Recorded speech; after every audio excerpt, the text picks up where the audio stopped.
Bem-vindos ao canal da Nova Órbita Solar. Eu sou o João Araújo e hoje estou aqui para vos falar das formas pensamento, sentimento, sofrimento e comportamento. A maior parte dos nossos comportamentos que nos conduzem à dor são originados pelos sentimentos. Aliás, no nosso subconsciente está mais de 90% seguramente da nossa psiquis, alguns dizem 96%, e nesse subconsciente ou até inconsciente e infraconsciente, essas informações não estão acessíveis à mente consciente e não estão organizadas, processando-se muita vez através das emoções. Se nós tivéssemos que classificar estas energias, estas três energias do pensamento, sentimento, sofrimento e comportamento, classificá-las-íamos de forma diferente. O pensamento é a mais subtil de todas, é a que está mais longe do comportamento primitivo físico. E assim também é o nosso cérebro, que a parte do pensamento é a mais externa. O sentimento é a parte mediana do nosso, portanto, é controlada pela camada mediana do nosso cérebro e é comum a todos os mamíferos. É uma energia já mais próxima da natureza física, da natureza fisiológica do humano. E está relacionada com o sentimento de afetividade, contém o sentimento de afetividade, que é absolutamente necessário à manutenção das espécies dos mamíferos, devido ao sentimento de proteção, afetividade, carinho que as mães e os pais, de uma forma geral, têm pelas suas crias, sendo elas mamíferas. O mesmo não acontece, por exemplo, na questão dos répteis, que põem milhares de ovos, ou centenas, e deixam-nos abandonados à sua sorte, e sobrevivem os mais fortes. Os répteis não têm essa parte do cérebro, não têm associada essa forma sentimento. Essa parte que nos dá, que nos tem como mamíferos, como uma espécie diferente, mais quente do que os répteis, também traz desvantagens. Nomeadamente, a nossa capacidade de processar informação consciente através do pensamento é muito mais lenta e é muito mais limitada que o sentimento. E nós temos que lidar com sentimentos que são de natureza basicamente emocional e outros que são de natureza emocional, mas relacionada com a parte hormonal. Ou seja, já têm uma parte fisiológica metida aí na equação. Depois, o sentimento mais pesado, um sentimento negativo, num terceiro nível de densidade, que podemos chamar forma sofrimento. E, finalmente, a forma comportamento. Estas quatro formas, pensamento, sentimento, sofrimento e comportamento, chegam-nos de diversas maneiras. Chegam-nos através da educação que está patente no país ou na região na qual vivemos, no padrão cultural que nós pertencemos. Chega-nos por via nacional, chega-nos por via até empresarial, de cultura empresarial, chega-nos por via familiar seja ela através da educação ou através da genética.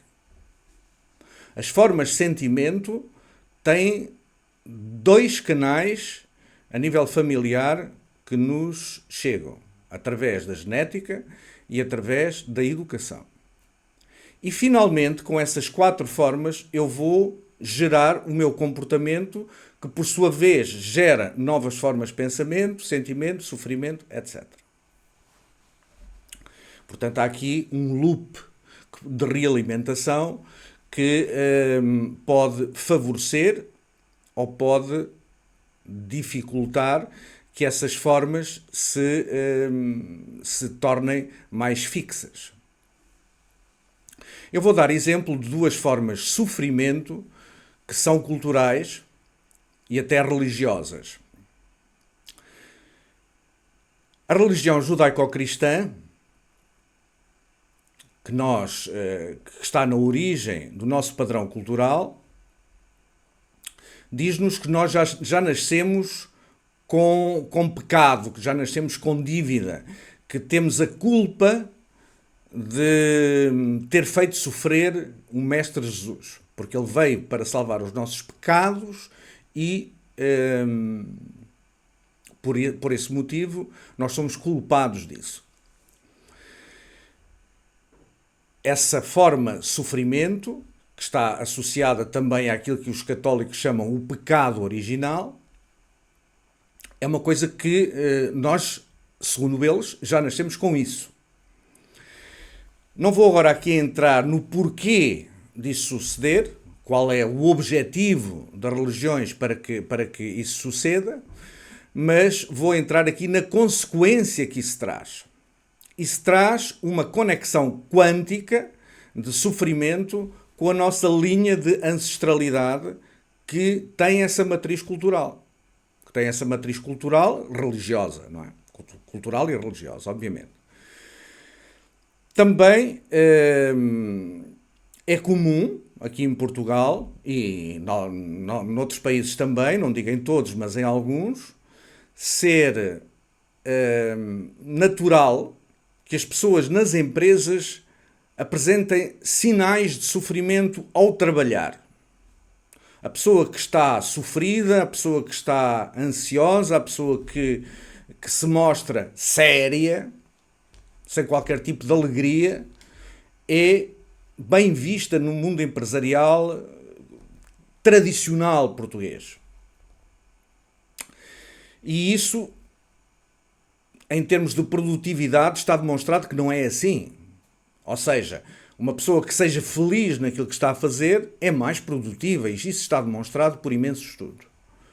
Porquê esta forma de sofrimento está associada a Portugal? Porque essa forma de sofrimento está associada ao fado, ao destino e a toda essa nossa natureza. E nós podemos dizer, eu já não sei nada disso. Eu já não ouvi fado, eu já não tenho essa cultura, os meus pais ou os meus avós é que tinham. Verdade.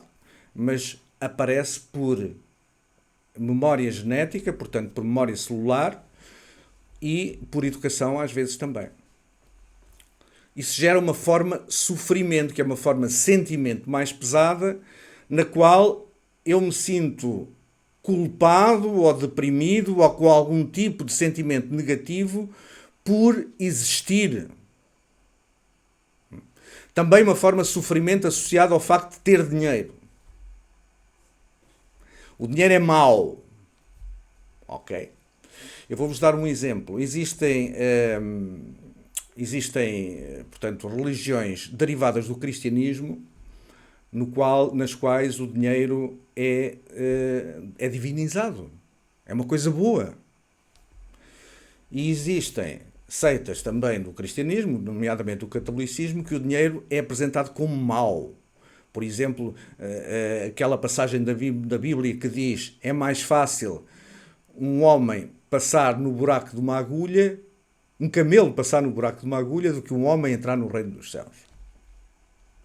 Acontece que a maior parte dos católicos de baixo escalão são quase todos pobres. E essa religião que divinizam o dinheiro são quase todos ricos. Portanto, tudo tem a ver com crenças e com a forma de sofrimento que está associada a elas. A crença, que é parte do pensamento, que gera um sentimento negativo ou positivo de ter o dinheiro, que gera um sofrimento e, portanto, há que ser pobre para entrar no reino dos céus. Isto são exemplos de formas de sofrimento. Mas na vossa vida vocês vão encontrar muitas outras que estão sempre associadas com emoções pesadas que geram comportamentos que nem sempre são os mais harmónicos.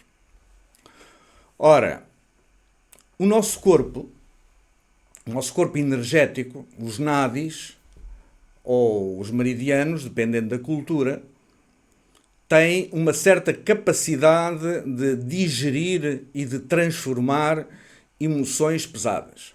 Uma certa capacidade basal.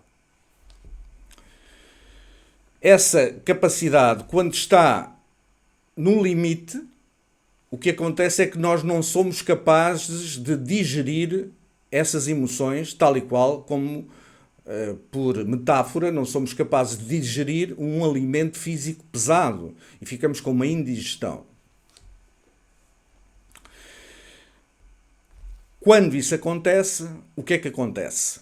As emoções têm que ser canalizadas para algum lado.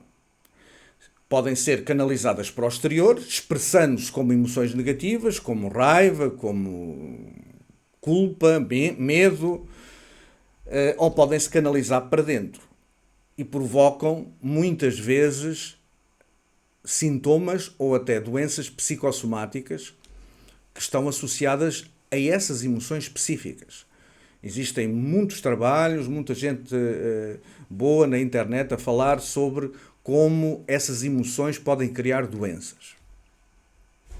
Ou seja, ou saem para o exterior e provocam estragos no exterior, conflitos, problemas até físicos, pessoas, por exemplo, no trânsito, ou pessoas que andam, na pior das hipóteses, à bulha, ou produzem estragos internos. E aqui nós temos que considerar duas coisas. Como é que nós vamos fazer para que essas emoções não produzam estragos e como é que nós podemos fazer para que elas não se perpetuem? Na questão dos estragos, a única forma é o autoconhecimento, a introspeção.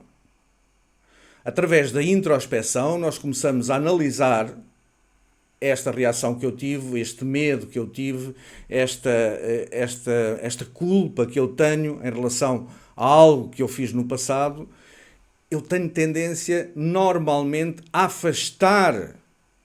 afastar-me dessas minhas fragilidades, porque me causa alguma dor olhar para elas. E porque tenho outras coisas para fazer que me dão mais prazer. A maior parte das pessoas não está interessada em fazer este trabalho. 90 e tal % das pessoas não querem saber disto para nada. E muitas das que sabem que isto é útil, desistem. Dentro deste trabalho do autoconhecimento, existem camadas como camadas de cebola. E eu posso viver durante um período da minha vida, durante um ciclo da minha vida, numa camada de cebola, e posso até estar a fazer um trabalho ou ter feito algum trabalho de autoconhecimento nessa camada, mas de repente as circunstâncias mudaram, as energias mudaram, os ciclos astrológicos mudaram e é necessário avançar para uma camada mais interior. Esta mensagem é muito importante porque aqueles que fazem um trabalho psicológico sobre si mesmos temos tendência a ficarmos por uma camada e não ir interiorizando nas sucessivas camadas. Nós não podemos fazer tudo ao mesmo tempo, mas nós não podemos deixar-nos adormecer dentro de um trabalho que aparentemente está feito. Na medida em que nós vivenciamos internamente essas emoções, nos damos conta dessas nossas fragilidades com uma autocrítica contundente em relação a nós, com um trabalho com Plutão, a nível astrológico, nós vamos desmontando, nós vamos desconstruindo todas essas emoções. Demora tempo. Porque as emoções são muito mais poderosas e muito mais rápidas do que o pensamento. É um trabalho que demora tempo. Mas faz com que essas emoções sejam digeridas pelo nosso sistema de nadis. Porque é que, por exemplo, fazer tai chi, ou fazer yoga, ou fazer até uma atividade física, sobretudo se for aeróbica, nos faz sentir mais leves? Precisamente porque se altera a velocidade de transmutação dessas emoções. Ajuda a fazer tai chi, ajuda a fazer yoga, ajuda a fazer meditação, ajuda a fazer reiki, ajuda. Eu conheço pessoas, por exemplo, que têm alguma natureza espiritual forte, que fazem massagens com as mãos e dizem: eu não consigo passar sem fazer massagens porque as coisas começam a ficar nervoso, começam a ficar perturbado. Porquê? Porque põe as energias a mover. Põe essas energias que não estão transformadas, que não estão verificadas, essas emoções, que chamemos de energias, que não estão assinaladas por nós, não estão desmontadas, começam, pelo menos em parte, a serem digeridas, de uma forma inconsciente. Mas nada melhor do que fazer um trabalho consciente. O que é que acontece na perpetuação das emoções negativas? A nível espiritual, nós temos aquilo que se chama o quadro obsessor, que são os seres do astral que se alimentam dessas emoções que são trazidas para o exterior. Que são trazidas para o exterior ou que são interiorizadas. Uma pessoa, por exemplo, que tem tendência a estar deprimida, há um obsessor específico do mundo astral que se alimenta dessa energia e que sabe como projetar uma forma pensamento na mente dessa pessoa, para a pessoa julgar que foi ela que criou esse pensamento e que vai levá-la a produzir esse ectoplasma resultante das emoções negativas. Sejam elas de culpa, raiva, depressão, medo, etc, etc, etc. Ora, esse obsessor, além de conhecer bem a nossa psique, porque ele não pode atuar de uma forma direta em nós, nós temos o livre-arbítrio, esse é um problema para os obsessores, ele vai utilizar as formas pensamento e as formas sentimento que estão associadas a esse padrão cultural e familiar, para produzir nessa pessoa uma conexão quântica mais fácil para essa pessoa produzir esse ectoplasma. E por isso, uma pessoa que tem um autoconhecimento forte dificilmente é obsessionada, tem um quadro obsessor. Porque conhece quais são as suas emoções e as vai digerindo, portanto vai não sendo chamativa, não sendo atrativa para os obsessores se alimentarem. No mundo espiritual, quanto mais luz tem uma pessoa, mais facilmente ela pode transmitir essa luz a outra pessoa. E isso é um problema para o quadro obsessor. Portanto, temos que ver que no mundo astral existe uma organização diferente daquela que existe no mundo físico. Existem como que gangues que têm a sua hierarquia, que têm as suas crenças e que têm as suas leis internas que têm que obedecer. Esses obsessores de escalão mais alto sinalizam mais facilmente uma pessoa que tenha mais luz. Porquê? Porque essa pessoa ou poder influenciar outros a autoconhecerem-se, a sentirem-se melhor e a não produzirem essas emoções pesadas das quais toda essa hierarquia se alimenta, é obviamente um problema. Portanto, quanto mais luz temos, mais necessidade de autoconhecimento temos. E isto é um grande problema para aquelas pessoas que têm mediunidade e que não têm autoconhecimento. Porque essa pessoa tem um nível de luz alto, mas não tem autoconhecimento.